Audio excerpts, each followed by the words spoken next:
Jérôme Poirot, bonjour. Bonjour Michel Taube. Merci d'avoir accepté de répondre à l'invitation d'Opinion Internationale pour notre rubrique phare solutions pour la France. Alors vous êtes parmi vos nombreuses fonctions ancien coordonnateur national adjoint au coordonnateur national du renseignement à la présidence de la République. Vous êtes l'auteur de nombreux ouvrages. Et j'en citerai deux, un qui est déjà paru, Renseignement et espionnage au-delà des légendes chez Plomb, et le 19 mai paraîtra le Renseignement sans date chez Perrin. Mais à la question que je vais vous poser, je pense que vous allez peut-être nous parler d'un autre sujet. Oui. On est à la veille de l'élection présidentielle. S'il y avait une solution pour la France que vous aimeriez voir appliquée par le prochain président de la République, quelle serait la solution pour la France de Jérôme Poirot? Eh bien, c'est une solution qui me paraît assez simple, mais qui me paraît aussi simple qu'importante dans le domaine environnemental. Vous savez que les questions environnementales sont parmi les premières préoccupations de nos concitoyens, et pourtant on en a peu entendu parler dans l'élection présidentielle, et sans doute, comme souvent, le candidat dit écologiste va sans doute faire un score modeste. Alors, ce sont des sujets de long terme, mais pour qu'ils puissent être traités de manière efficace, il est, à mon sens, indispensable de disposer des bonnes informations. Et notamment dans un domaine qui n'est pas le seul, mais qui est un domaine parmi les plus importants et pour lesquels nos concitoyens d'ailleurs sont prêts, ils le disent, à se mobiliser énormément, c'est la question des émissions de gaz à effet de serre qui sont un des principaux vecteurs du changement climatique avec toutes les conséquences que l'on connaît. Alors, évidemment, il y a des engagements qui sont pris par les États depuis maintenant 30 ans, depuis le sommet de la Terre à Rio en 1992, pour contenir ou pour réduire ces émissions de gaz à effet de serre. Donc c'est une très bonne chose que ces engagements soient pris, même si les résultats ne sont pas toujours au rendez-vous. Mais pour qu'une politique aussi ambitieuse soit correctement pilotée, encore faut-il disposer des bonnes informations, des bonnes statistiques.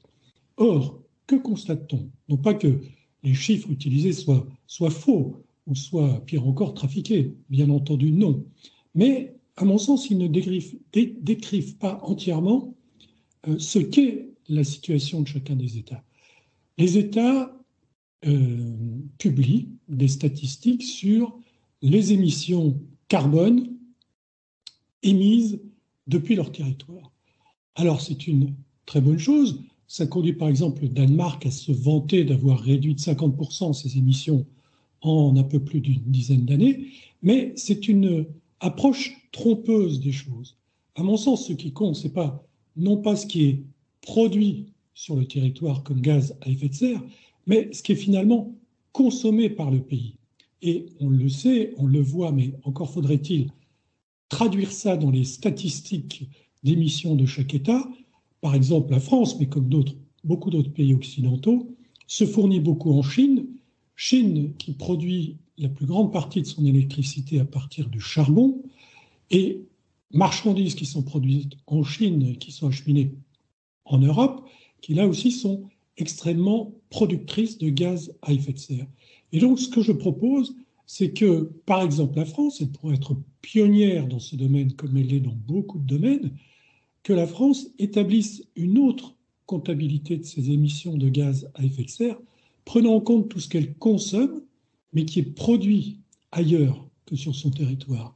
Et ça aurait beaucoup de vertus. Ça permettrait, bien sûr, d'avoir une vision beaucoup plus juste de la responsabilité de chaque État et de chaque citoyen de cet État, et donc par là même de disposer d'informations, de statistiques pour réduire plus efficacement, et à l'échelle d'ailleurs mondiale plus qu'à l'échelle nationale, les émissions de gaz à effet de serre. C'est quelque chose qui est facile à faire. La France a de grands experts dans tous les domaines des statistiques. L'idée n'est pas d'arriver à la tonne près, mais en fait de changer de logique. Et ce serait selon moi, un progrès considérable et sans doute un facteur déterminant pour parvenir mieux qu'aujourd'hui à réduire la production de gaz à effet de serre. Alors, vous avez dit plusieurs choses, c'est très intéressant. Ça montre combien même des spécialistes du renseignement ont une conscience écologique très poussée, comme je pense de plus en plus de citoyens, et on peut regretter effectivement que cet enjeu absolument décisif pour la planète n'ait finalement pas été un débat de l'élection présidentielle. Alors, le premier mot que vous avez employé, c'est simplicité.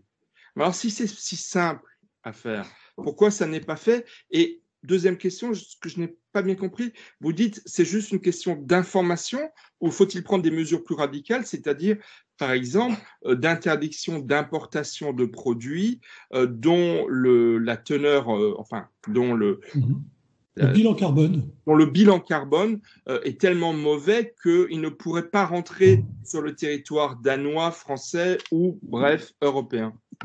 Alors, je vais essayer de répondre à vos deux questions. La première, oui, je pense que c'est quelque chose qui est assez simple à faire parce que l'on sait, par exemple, si on prend le cas le plus simple, puisque c'est celui de la Chine, qui est une sorte d'usine du monde, on peut faire des choses simples qui ne sont pas forcément exactes à la virgule près, mais on sait, par exemple, comment est produite l'électricité en Chine, majoritairement à partir du charbon, même s'il y a d'autres sources, des barrages hydroélectriques ou des centrales nucléaires. On sait quelle est, en gros, l'énergie, par exemple, électrique qui est nécessaire pour fabriquer les jouets que l'on va acheter pour le prochain Noël. On sait combien la France importe de ce type de marchandises. On peut, dans un premier temps, mais ce qui compte, c'est d'engager ce type de processus, cette démarche, faire des règles de 3 qui sont imprécises, mais pour imputer, par exemple, à un conteneur de jouets produit en Chine un bilan carbone. Et donc d'intégrer ce bilan carbone, en fait, dans le bilan français. Donc je pense que c'est quelque chose qui est simple dans la méthode, qui peut être raffiné avec le temps. Alors la deuxième question que vous posez, je ne vais pas m'aventurer sur ce terrain, mais ce que vous dites est, à mon sens, la traduction logique de la solution que je propose, c'est d'en tirer les conséquences. Et effectivement, si on s'aperçoit que ce que nous importons est produit avec un bilan carbone qui est tout à fait excessif, déraisonnable, ça peut conduire à différentes politiques publiques nouvelles. Une qui est déjà ancienne, au moins dans les discours dans beaucoup de pays, c'est la question de la taxe carbone aux frontières de l'Union européenne, c'est-à-dire de renchérir le prix des marchandises qui sont importées dans l'Union européenne pour leur faire supporter leur coût carbone et donc augmenter le prix de mise sur le marché pour inciter les consommateurs à se détourner de ces produits au profit d'autres produits, par exemple produits en France. Mais ça pourrait aussi, comme vous le suggérez, pour des produits qui ont un bilan carbone tout à fait désastreux, non pas de les taxer, mais peut-être de les interdire de telle sorte qu'ils ne soient plus, si ce n'est produits, mais moins produits en tout état de cause, pas importés, même au prix d'une taxation très importante. Mais vous voyez, la proposition que je fais a aussi un lien, à mon sens, à la fois direct et indirect, avec cette grande ambition qui est née en France ces dernières années et dans certains pays de l'Union européenne, c'est-à-dire de retrouver davantage de souveraineté, ce qui passe notamment par la réindustrialisation et la production sur le sol européen ou sur le sol national d'un tas de produits que nous achetons ailleurs. Et je pense que l'indicateur de bilan carbone par État intégrant ce qui est importé peut être aussi un facteur qui incite ou qui facilite à la réindustrialisation en prenant mieux conscience, non pas sous l'angle de la souveraineté, mais sous l'angle des atteintes à l'environnement, de ce que sont ces importations extrêmement polluantes.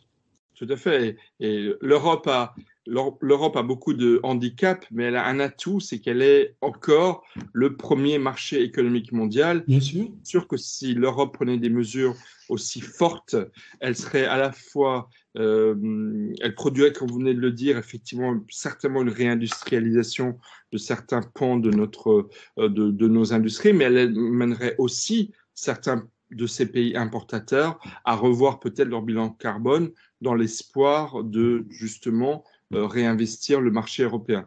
Donc finalement, l'information est souvent à la base de politiques plus vertueuses et nous en manquons évidemment largement à ce niveau-là.